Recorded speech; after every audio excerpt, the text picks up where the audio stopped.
I'm joined by LCS Champion Head Coach Max Waldo. And I'm joined by co-host of Face Check, D-Gon. That's right. Of course. Remember, those guys are on the show with me. Yes. Don't forget. Host. There we go. That's host. right. Host That's of right. Face Check. Because I don't have any other titles that I can use on Face Check. They can use a bunch of other things. Host of Face Check. There we go. 3-0, 100 Thieves. I kind of want to just get your thoughts. How do you feel? Like you did it?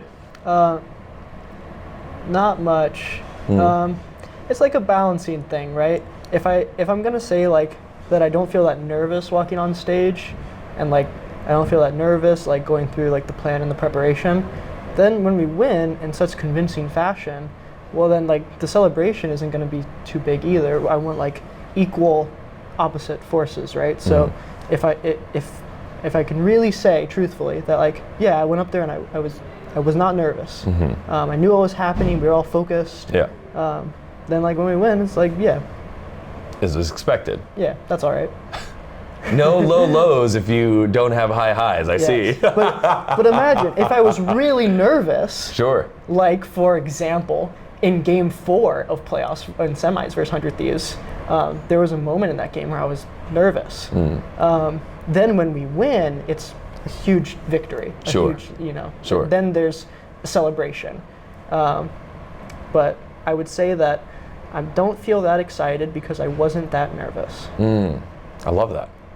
You were saying earlier, beginning of the season, you had seen something from another team that kind of developed. It's just a funny little story here with Team Liquid. Oh yeah, I'm sure they remember that when we went to Riot Content at the start of summer, that Ben was giving out hugs to people. The manager of Team Liquid. Yeah. Yeah, and Gilhoto hugged me as well, and I was like, oh man. There's something there. We gotta start giving out hugs. I remember I told our manager, Johnny, that like, Johnny, we gotta give out more hugs, okay? We gotta figure this out. We gotta be a hug team. You gotta be a hug team. And now we give out a lot more hugs. A lot of hugs. I give you a hug. You did. I wasn't sure if we were gonna hug now. I was ready for the fist bump or like a handshake or a high five, and you went in for the hug, man. We're a hug kind of team now. Is that the secret to the cohesion that Cloud9 has now had? That's definitely part of it, the friendliness, right? We want things to be good. We want things to be happy, right? Yeah. And so part of that is like we win, we give hugs. We celebrate in that way, right? You lose, you don't give hugs? I think you lose, you still give hugs. You really got to. Yeah, that's part of the balance idea too. It's like you can't react so differently. Yeah. You can't lose and then be like all sad all the time. When you look at this, that's how you stay balanced. Yeah, I love this. All right, when you this balance. When you look at this roster, it's come together. Who are you the most happy for in terms of this championship? Oh. You can't love all your children. There has to be one favorite. Oh man. Everyone's been talking about Berserker. I think it has to be Berserker. It's just monumental for him. Yeah. That he comes to NA after like not really being known at all, right? And when we saw him try out, like it's crazy. He plays so well. Yeah. And to see that form into a championship in a year, right, when he's so young. Yeah. No experience, comes in and so good, so fast. The rate of improvement, the trajectory is just incredible. Yeah. So I think it just has to be Berserker, and I think everyone is going to resoundingly say like we are all happy for Berserker to get this opportunity and to be this good. Yeah. How about a guy that was on the team for half a split, Jensen coming in, right? He bided his time. He was like, no one's going to pay my $5 million contract. That's fine. I'm going to go to streaming. I'm going to chill out for a little bit. Just kidding. It's not $5 million for one.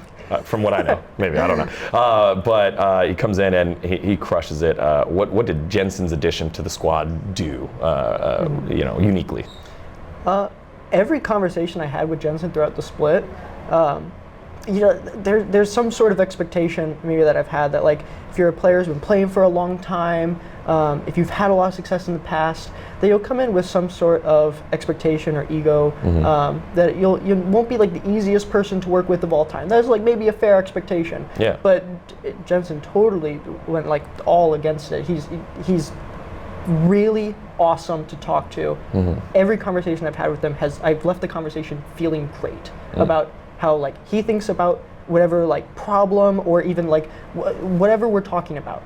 I walk away from that conversation with Jensen thinking like we have a clear understanding of each other. He like expresses that to me explicitly. It's super nice to work with him, and I get talk about it all the time, like all and like specific examples how talking to Jensen about League of Legends or even things outside of it is easy and cool and fun. Yeah. I think you're going to see what I'm going to be doing for the next 3 questions with this next one. Sven comes in, changes role. What uniquely about him makes him best fit for this new challenge for him at support? Well, there's a couple things that I looked out to think there. There's a couple things specifically about Sven that make him very equipped to play this role. So one is that he's very experienced, which makes it easier for him to work with a new player in Berserker, where when they're talking about laning phase, Sven is like taking this big brother role to Berserker, right? And he's explaining like this is how this should play. Through my experience, this is all the things that have happened, and they're able to work really quickly well together and mesh really well in that way. Another part of this is that when you're an AD carry player and you swap to support, you bring in to that role a lot of mechanics that support players don't get specifically from the support role. Right. So you're coming in with arguably much better laning than a lot of people. Then you have to fill into the support role. So Sven will talk about, well, I had to learn a lot about the support role. There's a lot of champions that I have to learn. A lot of things that he'll talk about is like I have to learn when I can roam top and have it be successful. I have to learn like what wards, when I have timings to place wards, what wards are actually useful and why. Because he hasn't done stuff like this outside of playing Senna, I think, as an AD carry. So that's sort of part of the stuff that he had to fill in. But he's just so equipped to be able to do that. If you've listened to Sven's interviews, he'll always go into such detail about every interaction and every champion that he can see in a lane, for example. So if you watch like his pro by pro, or pro X pro or something, he'll just talk for like 15 minutes about like, oh yeah, they clicked here and moved forward into my range, so like I did this, and then in 30 seconds, like now they'll get dove, and over, he'll just go super in depth in all these interactions. So a role like support suits somebody that well off, equipped in the game to be able to think through these interactions that fast really well. Because it's more important that you're making these decisions that are impacting the game. Your decision to make these value judgments about wards and roams and timings and whether we should take fights and engages or not. These are the type of decisions that make like support players really great. So I think Zen has everything you could ask for. There it is. No higher praise from your coach than having everything you can ask for. Let's close it out with your 2 other young guys. Everyone always forgets. Blabber and Fudge are very young still. But they get their championship, their second one there.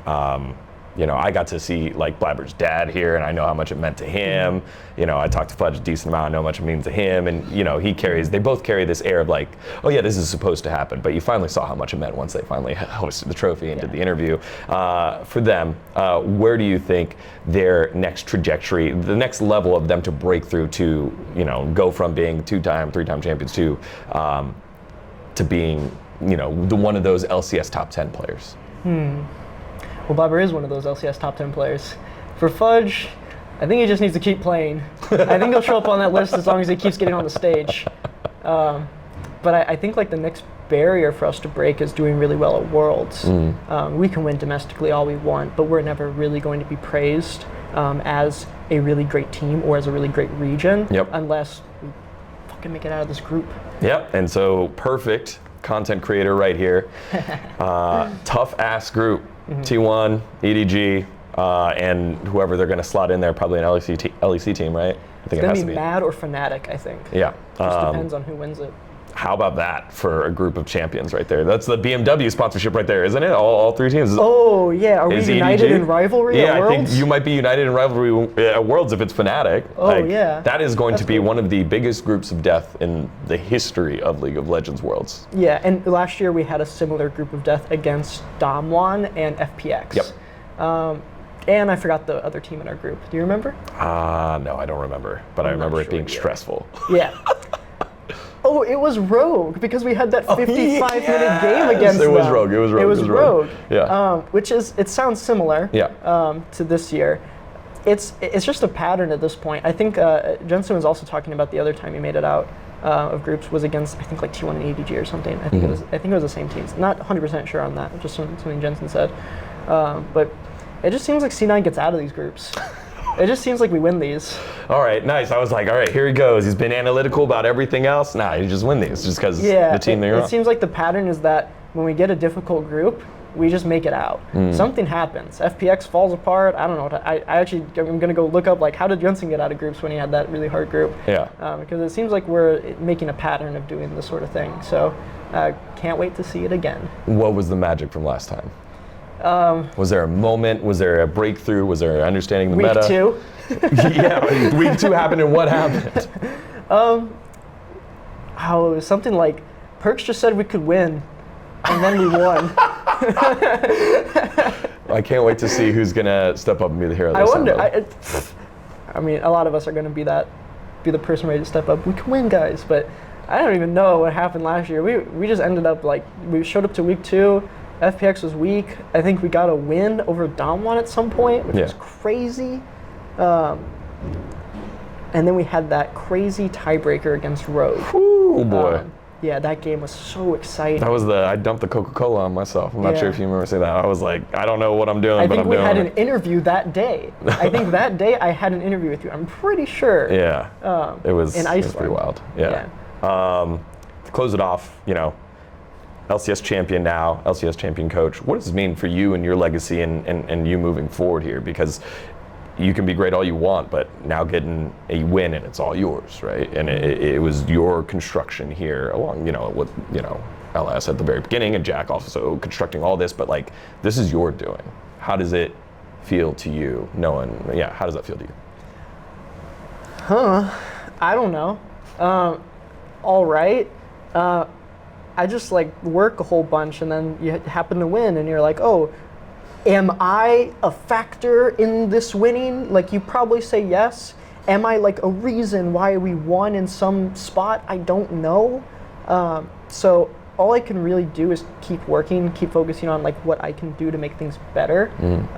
As long as I can make a positive impact on the team, I'll feel like good about my job. But for it's like, what does it mean for you going forward, or like how does this feel? It's like, I don't know. I'm just going with it, one day at a time, one task at a time. You just keep going forward. If you think too much about the future, or you think too much about the past, I think you get more stuck in it than you would like to. Yo, I baited him twice with talk about how great you are, and he will not do it. This is truly someone who is focused on the process and not the result. The process will yield a good result. If it doesn't yield a good result, you fix the process. You're not so result driven. So Max, I'll say it, congratulations, man. Thank you. That's a huge achievement, and to have as much pressure as you did on you with this roster and these moves and still come out successful in the summer split, I think is huge. So congrats, man, and it's going to be best of luck as we travel around Worlds. Thank you. All right, take care, brother.